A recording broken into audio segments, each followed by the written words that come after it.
I've helped over 100 B2B businesses generate leads using cold email outreach. And today I'm going to show you the exact things that are making your cold emails not work in 2025, and also the 3 fixes that you need to be making in order to make them work yet again. Look, cold email is not dead, far from it. But if you're like most people, you're probably making 3 critical mistakes that are causing your emails not to work, not be effective, and for you not to be able to close any deals from them. I'll break down each result and give you the exact solution to fix each one of them, so that by the end of this video, you'll know exactly what you need to do in order to start booking calls and closing deals from cold email yet again. Mistake number 1 is something that I see time and time again. I literally see it every day, which is not sending enough volume. People will come to me and they're sending 100, 200, 500 emails per week, and they'll be like, oh, I don't know what's going wrong, my email scripts are bad, or is my lead list bad? The thing that's bad is your volume, right? You need to be sending a lot of volume for you to see any meaningful results from your cold email efforts. If you want to play in the cold email space nowadays and you want to be a part of the modern era of cold email, you need to have high volume infrastructure set up so that you can get in front of your ideal client profile and that you can actually convert those people into first positive responses, then booked calls, and eventually into clients. Using 30 to 50 domains and setting up email accounts for each one of those is what's going to allow you to test much quicker, set a lot more volume, see results much quicker, so you don't have to wait months to start seeing results from cold email, and overall have a better campaign strategy. A real example is we had a client come on. They were just a normal marketing agency and they were sending 200 emails per week. So a total of 800 emails per month. And even though their response rates were pretty good, right? They had about a 5% response rate. They were not doing anywhere near the required volume for them to see really, really good results. So what we did when we started working with them is we bumped up that 800 emails per month to 2,500 emails per day, all while keeping the same around 5% response rate. And then from there, it was about a 30% positive response rate for their campaigns. And we basically transformed their whole business just because they were doing cold email incorrectly. That one mistake of not sending enough emails really cost them a lot of money because they were doing that for the past few years. All right, so you need to be sending a lot of emails that are still personalized, but you need to be sending a lot of volume for cold email to work nowadays. Now, if I was to give something actionable to you guys, the fix is to set up more domains, right?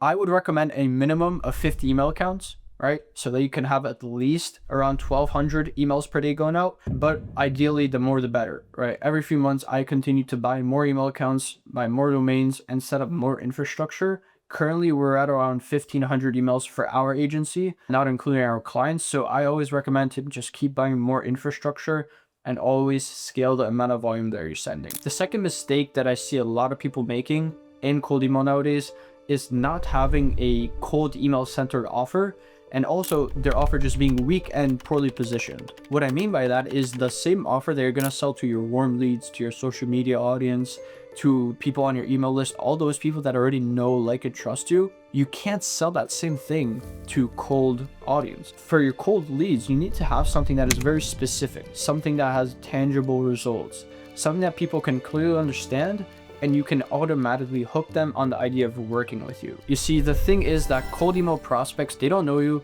they don't trust you, you're just a random person in their email, and they also don't like you, right? You're just some guy soliciting their email. So you need to change that with the offer that you're presenting them and be very specific with how you can help, make sure that they know that you understand their situation, and also bombard them with social proof that you've done it for other people, etc. A common mistake within this is people focusing too much on features, company information, who I am, what kind of certifications I have, and not focusing on the immediate outcome of working with you and exactly what you can do. Now, I'm not saying that you shouldn't talk about your company at all, but basically a majority of your email should be about how you can help them, how you can fix their pain, and how you can be a solution to one of their problems. Another thing to mention is that you need to have a clear call to action after this. So you have your offer, You basically tell them, look, if you're interested in the offer, this next step, just respond to this email, or let's book a call, or let me know if you want me to send over XYZ. You need to make it very clear and simple on what it is to basically get the next steps from you. A real life example that I could just think of off the top of my head is an AI automation agency. A lot of them just have an offer of, hey, I'll help you streamline your business, or hey, I'll help you automate your processes. That's very vague, and vague offers do not sell over cold email whatsoever. You need to have specific quantifiable results, specific timelines, and specific offers in general.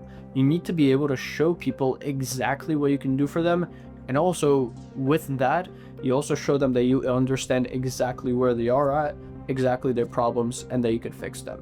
So the fix to that, if you're thinking about your offer, is basically take whatever your offer is and whatever problem you solve and just flip it around where you present your offer in a way that's solving their problem in the email. Let's say someone has an email with business automation, you're that problem fixer. But you have to be very specific. If you're reaching out to cold email lead generation agencies like myself, you can say that you can help with automating an inbox management process. You can help with an onboarding process. You can help with a client management process. You can do so many different things to make it specific, right? That's the main thing about having a valuable offer and positioning it in a way where people know that you can help them in specific, not just the other 50,000 people that you're reaching out to through cold email. The third and final mistake that I see so many people doing is having a poor post-positive response follow-up process. There's a lot of things that go into cold email, and this is one of the last things right before booking the call. It's a pain to see because you have so much work, effort, and resources invested into setting up the email account infrastructure, making the lead list, writing the scripts, making sure everything is perfect.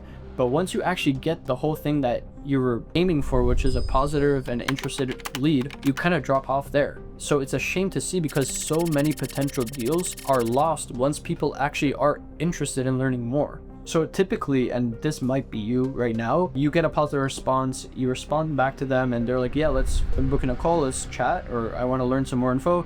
So you send them a calendar link, but they never book. You might follow up for a few times, but then you kind of follow up because you think that they're not interested, and you're only emailing them, you're not doing a LinkedIn, warm calling, anything like that. You kind of just let the lead die. The winning approach, kind of the opposite of that, is being able to respond to the leads within 5 minutes, being able to warm call them also right away, right as they respond and they're top of mind, being able to follow up every 2 days, making sure that they're booking in, making sure that you have tested improvement scripts that have relevant information, but also just push them to book a call, right? And make sure that they qualify themselves through the Calendly form, and so many other things, right? Making sure that you have follow-ups, that you have different types of follow-ups, the proper type of cadence there.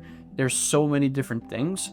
And a big thing with that is making sure that you reply within 5 to 10 minutes max. Because most likely speaking, they're still on their phone or computer. They're still thinking about the email they just responded to. So it's crucial that you get back to them while they are still a hot lead. Now, if you want to add an extra degree to how effective your inbox management is, you can start doing what we call warm calling. And this has become a lot more popular as there's more competition in the email space, which is basically whenever someone's interested in you, right, and they have some sort of positive sentiment towards your offer in your cold email, you give them a call, right? So you go to a database, you find their mobile phone number, like the one on their phone, and you basically give them a call. You're like, hey, I just saw you respond to my email. I just thought I'd respond back and kind of give you some more info, and let's schedule a call, right? It's that simple. You need to be warm calling because this is what separates the people who are just spamming and aren't really real people, and also the people who are really sending these emails and have real personnel behind the email team. What you need to be doing is